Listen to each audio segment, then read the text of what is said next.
Given the events of last week's fiasco with Run All Night, you'd expect that I would stop looking forward to films. But here we are. Last week saw the release of The Voices, the Ryan Reynolds film where he plays a guy who hears voices.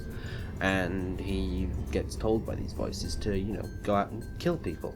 As you do. I saw the trailer for this and I actually really liked the look of it. It was a dark comedy, which looked funny. It looked smart. It looked not sophisticated, obviously. It's a dark comedy about a guy who hears voices and the voices tell him to kill people. It's not sophisticated in any way, shape or form. But it looked fun. Unfortunately, it didn't turn out spectacularly, to be perfectly honest. I mean, it's not terrible. There's nothing really absolutely wrong with it.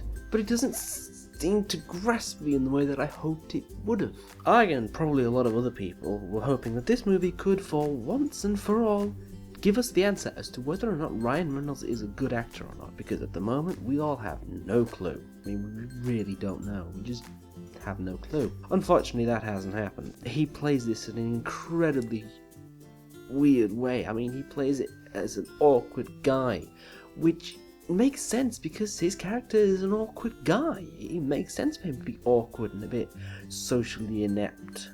But it feels like he's not doing a good job because it feels so awkward. So it could be that he's a really good actor, or that he's just really bad and gets a role where he has to be bad. I don't know. None of us know. Nobody knows. The rest of the cast serve up pretty well. Gemma Arterton plays her role amazingly well with the right amount of I'm a bit weirded out by you, and Anna Kendrick plays her role with the right amount of I'm a bit into you, which is weird for a mentally ill Ryan Reynolds. Where this film sort of fell down with me was not Ryan Reynolds' Schrodinger's cat acting.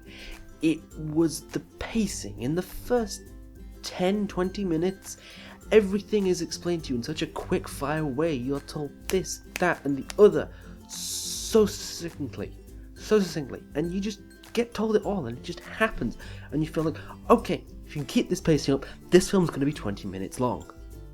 And it isn't, it's like an hour and a half. But to be that long, the pacing has to slow down, and it does, but it slows down at such a solid moment. It just goes whoop, but it doesn't stay slow. It speeds up and then it slows down, and then it speeds up and then it slows down, and it ends on one of the most random musical numbers I've ever seen in my life. On the flip side, this film's cinematography is just superb. I mean, the use of lighting and set dressing in this is done to an amazing effect. And I don't want to say what that effect is because it'll spoil it, so skip ahead like 30 seconds if you don't want to be spoiled. What happens is, when you see things from his point of view, everything's bright and sunny and shiny and happy regardless of what on earth is going on around him and what on earth it would be doing to his place.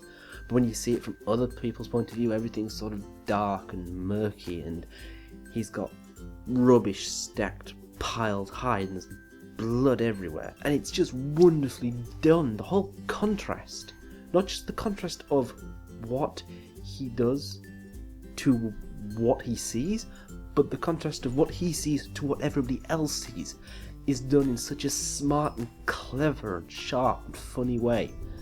It's really astounding to watch it. It really is. One of the biggest questions with this film that I'm sure some of you will have is how it deals with mental health issues.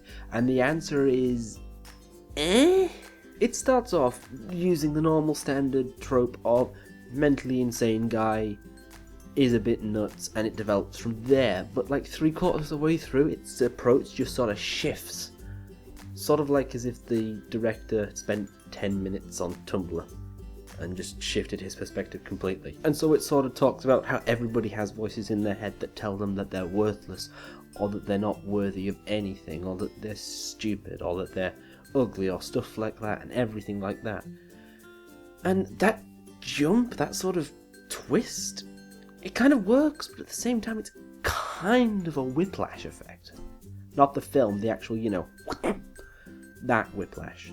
It has that effect. It just suddenly, again, it stops. It's similar to the one with the pacing. It just hits a wall and changes track completely. But at the same time, throughout the film, you're kind of sort of identifying with him, even though he's kind of sort of a bit of a nutter. This film gets it's a good film, it's worth your time, but I'm not sure if it's great. The pacing issues and Ryan Reynolds' Schrodinger's cat acting kind of throws it off great status. It kind of makes it... I don't know.